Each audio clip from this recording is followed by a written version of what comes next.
1-0, ia estar todo mundo questionando também. A gente só tem segurança de que as pessoas estão entendendo no dia que a gente perde por conta de uma falha. Tipo, é um jogo de risco. O Fluminense também errou na saída do nosso gol, a gente foi uma bola alta também, na pressão alta. Mas a gente cobra para os times serem mais ousados, mas a gente só pode ser ousado se vencer a partida. Se não vencer a partida, você tem que ser conservador. Então, hoje, os elogios assim, tem muito a ver por conta do desempenho, mas por conta da vitória. A gente teve jogo, por exemplo, contra o Ceará, a gente fez um jogo que a gente perdeu no final, a gente foi questionado porque a gente perdeu uma bola na saída. E para a gente melhorar, o jogo é o melhor treino. A gente tem que se arriscar no jogo, porque só lá no CT a gente se permitiu erro, se permitiu jogar, não adianta. O Barros só vai melhorar se ele tiver condição de errar.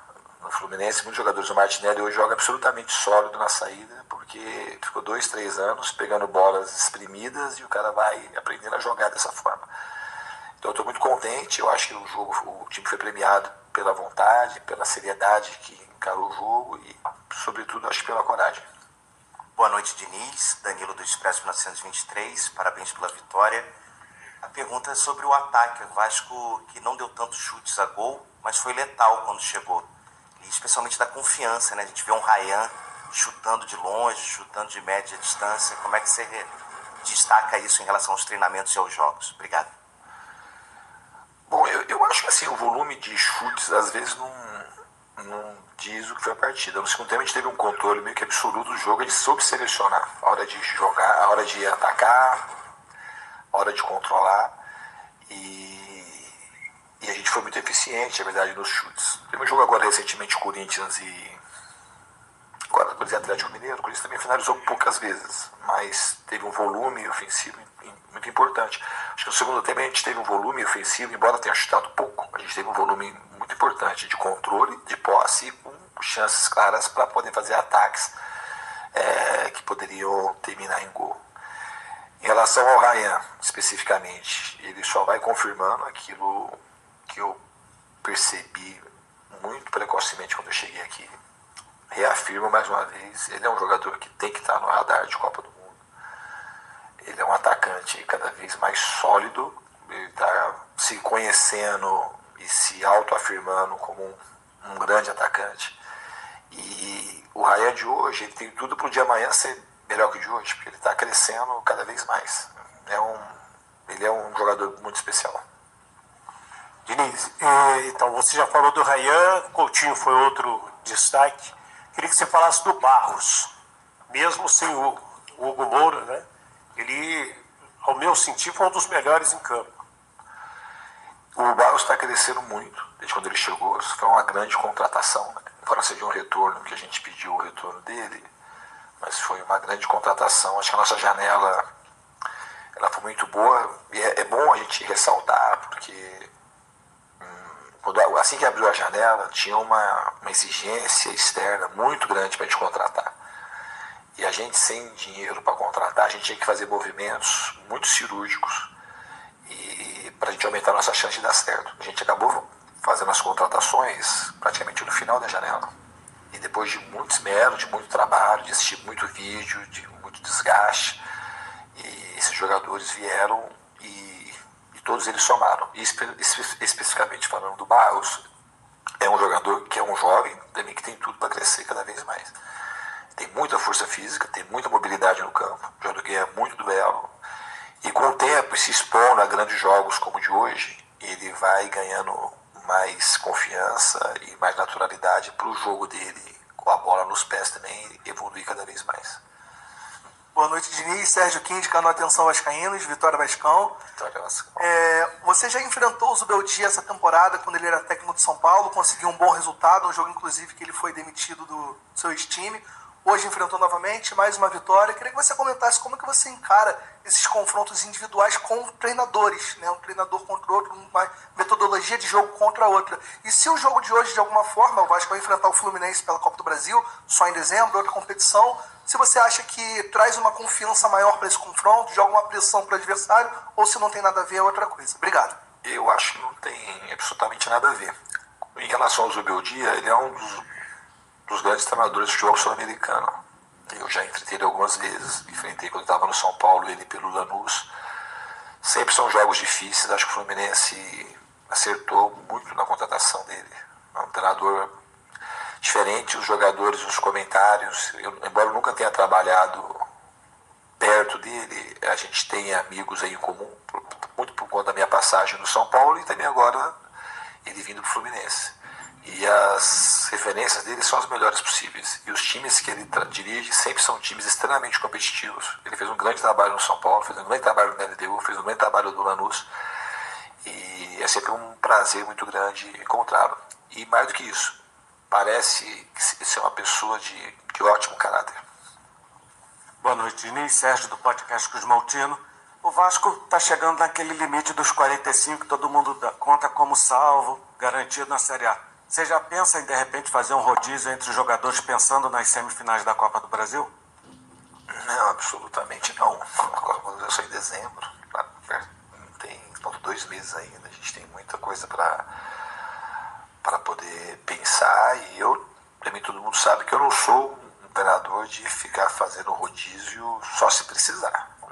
A gente treina de maneira muito intensa e prepara os jogadores para aguentar a maratona de jogos. Obviamente, se uma hora precisar um outro jogador ficar de fora, a gente vai estar atento para poder fazer isso. Mas eu não estou pensando ainda na Copa do Brasil, está muito longe. Diniz, boa noite, Lucas. Ele tá aí. Você é mesmo. Grande encontro. Grande encontro, hein? Queria que você comentasse sobre as principais mudanças que você fez visto de um turno para o outro nas partidas contra o Fluminense, visando o resultado de hoje e a semifinal da Copa do Brasil que ocorrerá futuramente após o fim do Campeonato Brasileiro. Então, em relação à Copa do Brasil, eu não estou pensando absolutamente nada mesmo na Copa do Brasil. As mudanças que tiveram do primeiro jogo do primeiro turno para esse tem muita diferença, porque aquele era o meu segundo jogo do Campeonato Brasileiro. Jogado contra o Fortaleza, a minha estreia, e logo no final de semana seguinte a gente tinha jogo contra o Fluminense. Então o time é outro em termos de jogadores e em termos de condição geral também. O time hoje sabe muito mais o que tem que fazer, como marca pressão mais alta, mais média, linha baixa, se sai jogando, se faz a bola longa. Então é um time bem diferente daquele. O que tem talvez que é igual, que isso é inalterável no Vasco, é a capacidade que o time tem de trabalhar. Desde quando eu cheguei aqui, é um time que trabalha muito, incessantemente. Então é um time que tem uma margem de melhora sempre grande, porque os jogadores eles são muito dedicados aos treinamentos. Boa noite, Diniz. Eduardo Alves, da Vável Brasil. Um dos trunfos do Vasco, não só nessa partida, como na sequência recente, tem sido a sólida dupla de zaga entre o Carlos Cuesta e o Robert Renan. Para além, é claro, da qualidade deles, eu queria que você comentasse algum aspecto que se destaque, essa química que eles têm mostrado, essa tranquilidade para performar logo muito cedo. Bom, assim, de maneira geral, tem uma combinação ali de um jogador um pouco mais sério, mais viril e um jogador mais técnico, né? Mas eu não acho que isso é o mais importante. Poderia ser 2 jogadores mais viris e também 2 jogadores técnicos. Eu acho que são dois jogadores que têm muito potencial. E são 2 jovens ainda. Embora o Cuesta pareça um senhor, ele tem 25 anos, eu acho. E o Robert Renan tem 21, embora ele tenha uma estrada já no futebol importante. De Corinthians, de seleção brasileira, de Inter, de jogar fora do país. Então são 2 jogadores que têm muita saúde, jogadores que conseguem treinar e jogar partidas sequenciais sem nenhum problema. E o mais importante, eu acredito, que é a maneira como o time se comporta como um todo. Hoje o time marcou muito bem e você vê o que o Coutinho se dedica na marcação, o Ryan e os 2 pontas, é absolutamente admirável.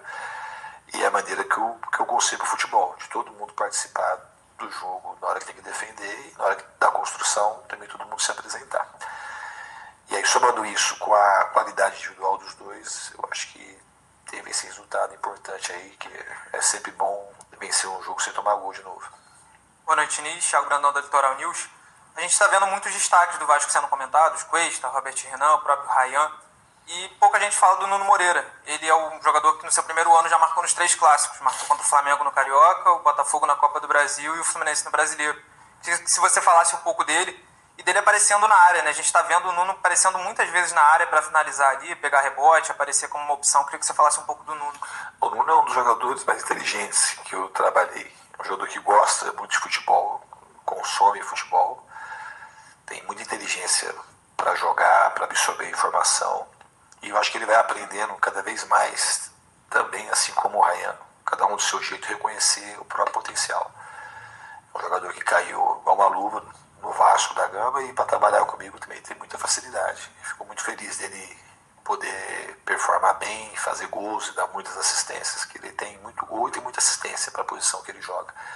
É um jogador extremamente tático e que muito solidário e que ajuda a gente em todas as fases do jogo. Diniz, boa noite. Vitor Duarte, da TNT Esportes. Primeiramente, parabéns pela vitória. Obrigado. Diniz, após a partida, após o apito final, você teve uma discussão com o Freitas, até com troca de xingamentos. Você pode explicar o que aconteceu naquela situação ali dentro do campo ainda? Não aconteceu nada demais. Não é mesmo comentar muito assim, nada. Entendi muito o que ele estava reclamando e foi muito rápido também.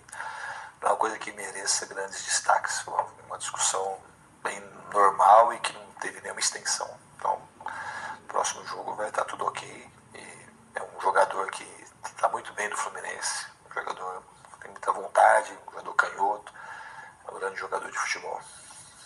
Professor Diniz, Eduardo Canelas, a hora do Vasco, Vitória Vascão, sempre bom te ver feliz. Quero falar sobre o Andrés Gomes. A gente fala no meio do futebol sobre os operários da bola. Muitas vezes passam despercebidos por todo mundo. Hoje tem destaque para o Ryan, tem destaque para o Nuno. O Vasco teve uma atuação muito bem, muito consolidada dentro de campo. Mas eu queria entender um pouquinho como foi esse processo de maturação do Andrés Gomes dentro do Vasco desde a chegada dele aqui. Porque era esperado que ele fosse esse jogador. E hoje nessa partida, por exemplo, ele tem aqui na minha colinha 3 recuperações de bola, 1 interceptação, faz 2 faltas. É um cara que compõe, recompõe, cria, ajuda. Hoje ele roubou uma bola espetacular num contra-ataque do Fluminense. Como que é o seu dia a dia? Como foi esse dia a dia com esse jogador que realmente ainda não fez aquele gol, ainda não teve aquela atuação que vai chamar a atenção e consolidá-lo como aí um dos destaques do Vasco da Gama, mas tem realmente ido muito bem. Obrigado. Eu acho que embora o Andrés não tenha feito gol, eu acho que ele já foi destaque individual em algumas partidas. Hoje ele jogou muito bem, mas contra o Fortaleza, no primeiro tempo, ele foi o grande destaque individual do Vasco. Ele deu uma vantagem em todos os lances que ele pegou. Já tinha entrado bem contra o Corinthians, tinha dado assistência, ele foi decisivo contra o Vitória, então individualmente ele acho que tem se destacado bastante. É um jogador que também é outro que tem um jovem que tem um futuro, na minha opinião, brilhante. É outro jogador que vai se reconhecer aqui no Vasco, que ele tem bastante coisa ainda para botar para fora.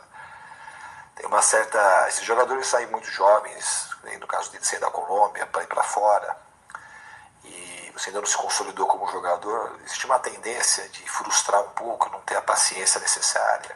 Na Europa tem uma tendência de ser um tratamento um pouco mais frio, de contratar o jogador, gastar dinheiro e o jogador chegar e ter que resolver rapidamente. Que foi uma coisa que aconteceu com o Matheus França. O Matheus França saiu do Flamengo aqui se destacando, ficou 2 anos no Crystal Palace praticamente sem jogar. Agora que ele está entrando na sua melhor condição. Então o Andrés, eu acho que aqui a tendência dele, assim como o Cuesta, o Robert Renan e o Ryan, que são jovens, é de um crescimento exponencial. Diniz, boa noite. Amadeu no canal Na Torcida Vascaínos. Queria falar dos 2 volantes do Vasco, Tietê e o Barros. Você gosta de ver o Barros como o primeiro ou segundo volante? Porque pelo que eu vi, quando o Barros começou a jogar mais de segundo volante, ele cresceu mais no jogo. E o início do jogo, eu vi assim o Tietê errando algum posicionamento. E teve uma hora que você chama atenção. Eu não sei, ele teve uma situação com o Coutinho, que você vai conversar no pé do ouvido do Coutinho. Eu não sei se estava falando sobre o posicionamento de algum jogador ali na volância, porque depois acho que o Tietê volta realmente a jogar aquele futebol que todos nós esperamos que ele jogue. Tem alguma preferência de primeiro ou segundo volante? O Barros ou o Tietê? Não, eu acho que naturalmente o Barros tem características um pouco mais defensivas do que o Tietê. É um jogador jogador que pode até jogar de zagueiro, assim, eu acho que o Barros ele é mais parecido com o Hugo Moura do que com o Tietê. Tietê é um jogador que tem a sua formação, as categorias de base, de jogar de camisa 10, de ponta para recompor como joga o Nuno Moreira, que já jogou assim comigo no Aldax, já jogou assim comigo no São Paulo, um pouco mais à frente. Então o Tietê é um segundo volante clássico que pode jogar de primeiro. Eu acho que o Barros tem características mais parecidas com o Hugo Moura do que com o Tietê. Boa noite, Diniz. Luiz Cristo, do Fim de Jogo. Parabéns pela vitória. Na sua opinião, qual é o grande ponto forte do jogo do Ryan? Não tem. Eu acho que aí você pergunta para a pessoa errada, hein? Um ponto forte. Eu acho que o Ryan, como eu disse, é um jogador muito completo. Ele tem muita coisa, muita qualidade. Eu vou repetir para vocês o que eu já falei. Ele é um jogador de 19 anos. Ele é um jogador grande. Ele é um jogador rápido. Ele é um jogador ágil. Ele é um jogador que chuta com muita precisão de qualquer lugar. Um jogador canhoto. Um jogador que dribla e um jogador que sabe construir. Que sabe tabelar, que sabe virar o jogo. Quando ele precisa dele vir na primeira fase de construção, ele vem. Quando precisa cair de um lado, ele cai. Quando do outro lado, ele cai. E hoje ele está começando a aproveitar melhor a sua impulsão. E é um jogador muito atlético. Ele é um jogador muito completo. Quando eu falo que precisa ter um olhar criterioso com o Ryan, é porque ele está em franca evolução e sobrando cada vez mais. Então ele é um jogador que merece a atenção da seleção brasileira, para um olhar bem específico para ele. É um jogador bem especial. Aqui, Diniz, Fernanda Pisotti, da Rádio Band News FM. Queria que você falasse sobre o seu momento, né? Talvez depois que você tenha saído do Fluminense, conquistado a Libertadores, talvez você esteja vivendo um momento mais tranquilo, digamos assim, né? Com essa sequência toda do Vasco da Gama. Então eu queria que você falasse sobre isso, sobre o seu momento. Hoje você teve seu nome gritado pela torcida do Vasco. E também, se possível, sobre os próximos confrontos, que são confrontos diretos ali com clubes que estão no G8, né? Que pode, de fato, concretizar a vaga do Vasco ali no G8. Obrigada. Eu vou começar pelo final. Eu acho que a gente tem adversários muito duros, muito difíceis. Jogar lá contra o Red Bull é sempre difícil. Hoje tem o São Paulo, que é um grande time, é um clássico nacional, e por aí vai. Daqui a pouco a gente tem Botafogo, tem Bahia, tem Mirassol aqui em casa. Então a tabela do Campeonato Brasileiro é difícil para todo mundo. A gente tem que encarar jogo a jogo, a gente está fazendo. Tem essa semana agora para se preparar até domingo para fazer o nosso melhor lá em Bragança. Em relação ao meu momento, o futebol ele é muito engraçado. Na minha passagem do Fluminense, se pegar lá, fiquei 2 anos e meio. Aí teve 2 meses, ou nem 2 meses, 40 dias que as coisas aconteceram de uma maneira ruim. Aí fizeram um alvoroço e pressão, pressão, pressão, e a gente perde a racionalidade. Aí parece que esses 40 dias dá para comparar com tudo que aconteceu no Fluminense. Aí eu fui no Cruzeiro, fiquei praticamente 2 meses. Foi o que eu trabalhei no Cruzeiro. E aí, um mês atrás, aí, por exemplo, um mês e meio atrás, aqui eu tinha um questionamento na entrevista. Olha o teu desempenho no Campeonato Brasileiro. Foi até o Joel que fez essa pergunta lá atrás. No momento delicado, no momento difícil. Que a gente não consegue ampliar o olhar. Eu sou a mesma pessoa. Não tem nada de muito diferente. Trabalho. Aí quando vem assim, fala assim, trabalha. Aí faz aquelas perguntas rotineiras, o que é que precisa? Por que não entrou? O que aconteceu? Aquela pergunta que é fácil de fazer, que você não tem resposta específica. Por que ganhou o jogo hoje? O Fluminense estava querendo até um pouco melhor do que a gente no jogo no primeiro tempo. Aí tem um lance individual, uma roubada de bola na frente. O Ryan fez um belo gol de novo, destrava o jogo, depois a gente joga bem. E podia ter acontecido diferente. Então a gente cria uma situação que a gente precisa para melhorar o debate do futebol brasileiro para todo mundo. E é isso, acho que vocês têm responsabilidade muito grande. Ampliar as coisas. A mente não pode ser focada só no resultado. Hoje eu gostaria muito de...